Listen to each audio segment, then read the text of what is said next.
Well, happy late Easter to you folks.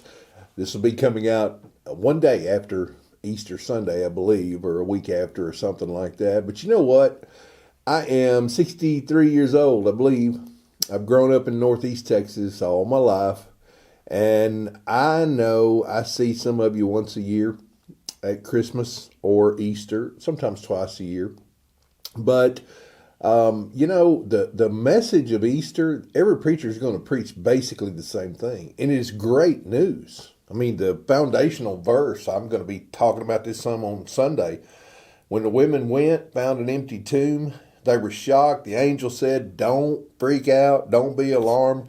You're looking for Jesus of Nazareth, who was crucified. They saw it. He isn't here. Why? He's risen from the dead. And that is the message of Easter that we've been hearing all our lives. But in my perspective, I mean, this may be oversimplified, maybe a little shallow, but you know what I think happens a lot of times when people in this part of the world hear the message, because we are so saturated by, churches and I wish every church was full on Sunday morning, but they're not. But how do you view that scripture that I just read? How do you view Easter? Whether you're a good old boy or not, whatever you see yourself and whatever occupation you're in, I just wonder how you view it. And in my opinion, I think there's three views of that statement of the resurrection of Christ. Number one, I think there's a whole lot of you out there that are, you ready, gym believers. You know what? I believe in the gym. I don't go. I drive by it. I help my wife pay her membership. I know there's a gym. I believe in the gym.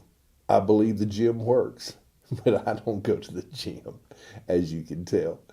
And I think there's a lot of people that believe that about Jesus. They believe there was a Jesus. They know he possibly even know that he came out of that grave, but they do nothing about it except intellectual belief.